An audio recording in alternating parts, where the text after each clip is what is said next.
باقی رہا آپ کا نرم انداز میں بولنا، تو اس کا حضور اکرم صلی اللہ تعالیٰ علیہ وآلہ وسلم ہمیں پہلے بتا گئے ہیں۔ حضور نے فرمایا خوارج کے بارے میں، خوارج وہ جو اہل بیت کے دشمن ہیں۔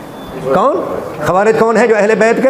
حضور نے فرمایا وہ السنتہم احلی من العسل، ان کی زبانیں شہد سے زیادہ میٹھی ہوں گی، اور ان کے دل جو ہیں مسبر سے، یہ جو کالا سا ہوتا ہے نا جی مسبر، جس کو کوٹتے ہیں، ہاں سمجھ آ گئی ہے نا، مسبر سے بھی زیادہ کڑوے ہوں گے۔ ایک اور حدیث پاک میں ہے، اور یہ صحاح میں حدیثیں آئی ہیں، السنتہم احلی من السکر، ان کی زبانیں شکر سے زیادہ میٹھی ہوں گی، وقلوبہم قلوب الذئاب، اور دل ان کے بھیڑیوں کی طرح ہوں گے۔ تو کیا ہمیں نرمی یہ گفتار سنانا چاہتا ہے؟ یہ غامدی صاحب کی بات کر رہا ہوں۔ یقولون الحق، ایک حدیث پاک میں خوارج کے بارے میں، بِأَلْسِنَتِهِمْ، وہ حق بات اپنی زبانوں سے کہیں گے، لیکن وہ حق بات یہاں سے نیچے تجاوز نہیں کرے گی۔ یہ فرماتے ہوئے آقا نے انگلی کے اشارے سے دل کی طرف، سینے کی طرف، انگلی سے سینے کی طرف اشارہ کیا۔ زبان سے حق بات کہیں گے، وہ حق بات ان کی اس حلق سے نیچے دل کی طرف۔ یہ وہ شخص ہے جس نے کہا کہ انی تارک فیکم الثقلین، جو ہے اس میں دو چیزیں چھوڑ رہا ہوں، ایک اللہ کی کتاب اور دوسرے اپنے، اونچا بولو یار، کہنے لگے یہاں اہل بیت سے مراد ہے ازواج مطہرات، اور کیوں مراد ہے؟ ذرا نکتہ آفرینی تو سماعت فرمائیے جی، نکتہ سنجی تو دیکھیے۔ کہنے لگے اس لیے کہ حضور کے بعد ازواج مطہرات سے نکاح کرنا حرام ہے، لہذا حضور نے فرمایا یہ دوسرا نکاح تو کر نہیں سکتی، تو بیلیو تم نے یہ نان و نفقہ جو میری بیوی ہیں اس کا خیال رکھنا۔ میں نے کہا بدبخت، اس حدیث کے تمام جو ترک ہے نا ان سب کو مد نظر رکھو۔ اچھا یہاں ایک اور بات بھی سنو، یہ حدیث مسلم کی ہے۔ کہاں کی ہے؟ صحیح مسلم۔ اس میں مزیدار بات یہ ہے کہ دو نوجوان بچے گئے، بلکہ تین گئے حضرت زید بن ارقم کے ہاں۔ ان کو خیال آیا کہ ان کے پاس جا کر عرض کرتے ہیں کہ آپ نے حضور کو پایا ہے اور آپ کافی عمر گزار چکے ہیں، حضور کا دیدار کیا، تو آج آپ ہمیں حضور کی ان احادیث میں سے کوئی حدیث سنیں جو آپ نے خود بالمشافہ حضور سے سنی ہے، کسی صحابی سے، یعنی کسی دوسرے صحابی سے نہیں سنی۔ حضرت ابو ہریرہ کے پاس اکثر دوسرے صحابہ سے حدیثیں ہوتی تھی نا، یہ یاد رکھنا، ورنہ تو ان کو 3-4 سال ملے ہیں، کیا؟ ہاں، زیادہ عرصہ ان کو نہیں ملا۔ تو کہنے لگے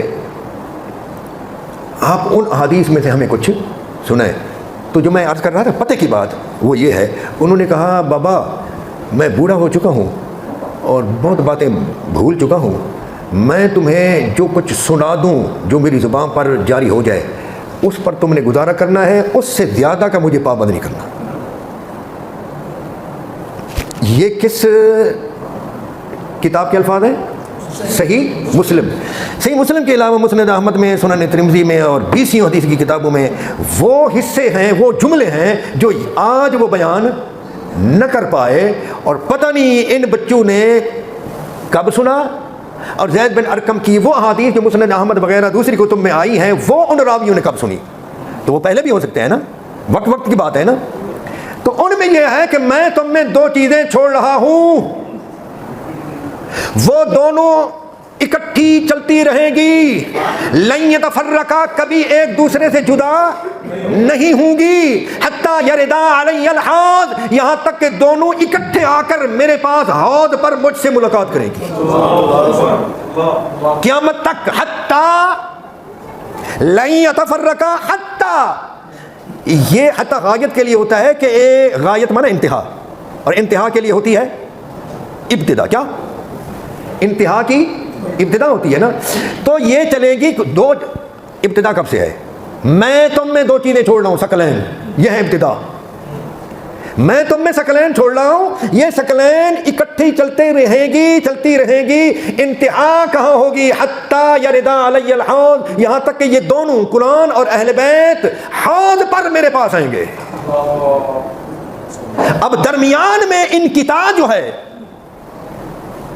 قرآن اور اہل بیت کا انقطاع، جدا ہونا، یہ پایا جائے تو پھر یہ فرمان پورا انقطاع نہیں ہے. تو ازواج مقدسہ کا تو اپنی اپنی باری پر انتقال ہو گیا. قرآن کے ساتھ جو دوسرا ثقل ہے وہ کون سا ہے پھر؟ کس قدر توہین کرتے ہو. نبی جاتے ہوئے کہے میں تم میں دو چیزیں چھوڑ رہا ہوں, ایک قرآن اور دوسرے اپنی ازواج, اور وہ کہے بھی اس لیے تاکہ ان کو روٹی پانی دیتے رہے. حد ہو گئی ہے یار. یہ آخری دن میں نبی کو یہ کہنے کی ضرورت ہے. ایسے کہ بے حس لوگ تھے کہ ان کو زبان سے کہنا پڑے گا. ارے حضور نے تربیت پتہ کیا کی تھی. ایک مرتبہ مسجد نبوی میں کچھ لوگ آ گئے جن کے چہروں سے بھوک کے آثار نمایاں تھے. تو حضور کچھ گفتگو کرتے رہے. اس کے بعد حضور کا پارا ہائی ہو گیا, غصہ آ گیا, چہرے پر سرخی آ گئی. آپ نے فرمایا اب تک تم لوگوں کو یہ باتیں سمجھ نہیں آئیں, اب تک تمہاری فہم اس بلندی کو نہیں پہنچی کہ تم میں سے کوئی شخص اٹھتا اور آہستہ سے خفیہ طریقے سے ان کو الگ لے جاتا اور ان کو جا کر کھلا دیتا. ان کے چہرے تمہیں نظر نہیں ہے, مجھے کہنا پڑے گا یہ کہہ کر کہ ان کو روٹی پانی دینا یہ حضور کی توہین ہے. یا اتنا اولو العزم نبی جو یہ جاتے ہوئے آخر میں پارت دے گا, یعنی تمہیں تلقین نصیحت کرے گا میری بوٹیاں کا خیال رکھنا. حد ہو گئی ہے یار. رب رسے تے مت خود سے. ہاں ساتھ یہ شخص کہتا ہے, یہ وہی شخص ہے نا جس کا پہلے میں نے ذکر کیا کہ جی حضرت علی کی جو بے ادبی معاف جی, بات میں سچی کرتا ہوں, حضرت علی سیاست میں ناکام تھے اور امیر شام سیاست میں بڑے تکڑے تھے. حالانکہ سیاست اسے کہتے ہیں جس میں دنیا بھی بچے آخرت بھی بچے. کیا یہ سیاست دان جو ہے, علی جو سیاست دان ہے, ہاں امیر شام کے مقابلے میں غامدی سے کہہ رہے ہیں کہ یہ امیر شام بھی سیاست دان اور علی بھی سیاست دان, پر جو سیاست معاویہ کو آتی ہے ایسی علی کو. ارے بھائی علی کی وہ سیاست ہے جس میں دنیا کو بھی وہ قائم رکھتا ہے, اور اس کا ایک خطبہ ہے, وہ کہتا ہے کہ میں کسی چال باز شخص کی تمام چالوں سے زیادہ چالیں چلنا جانتا ہوں, لیکن میں کسی کی خاطر اپنی آخرت خراب.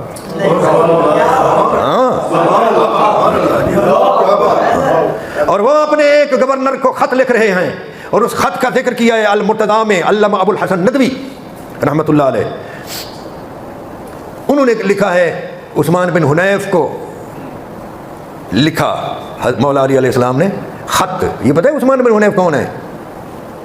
یہ عثمان بن حنیف وہ راوی ہے جو نابینا شخص کو آنکھیں نہیں ملی تھی حضور کی حیات میں, اور حضور نے فرمایا یوں 2 رکعت نماز پڑھو وغیرہ. یہ وہ عثمان بن حنیف. ہاں ذہن چلا گیا ہے نا نماز حاجات. تو اس میں انہوں نے یہ کہا, علامہ ابو الحسن ندوی صاحب نے یہ لکھا کہ حضرت عثمان بن حنیف کو مولا علی علیہ السلام نے خط لکھا. اس میں فرمایا میں نے سنا ہے تجھے فلاں علاقے میں مدعو کیا گیا ہے اور تیرے لیے 9 بنو کھانے تیار کیے گئے ہیں, اور تو نے ان کی دعوت کو قبول کیا ہے اور چلا گیا ہے. یاد رکھ تیرے حلق کے لیے جو ایک کھانا کافی تھا, اس سے زیادہ جو تو نے کھایا وہ تیرے لیے آگ ہے. امت میں کچھ لوگوں کے حلق میں غذا نہ پہنچے اور تیرے لیے طرح طرح کے نوالے ہوں, طرح طرح کے کھانے ہوں, یہ تجھ سے پوچھا جائے گا. آئندہ کبھی اس قسم کی دعوت قبول نہیں کرنی. بولیے یہ سیاست ہے, یہ سیاست ہے, اور اس سیاست میں دنیا بھی آ گئی ہے, عثمان بن حنیف کی آخرت بھی آ گئی ہے. ایک طرف غریبوں کے خیال کی تلقین ہے کہ انہیں تو لقمہ حیات نہیں مل رہا. لقمہ حیات یعنی جس سے انسان اپنی زندگی کو, ایک لقمہ حیات کو ترس رہا ہے اور تو لقمہ تر کی طرف جا رہا ہے. خیال کر, یہ ہے سیاست.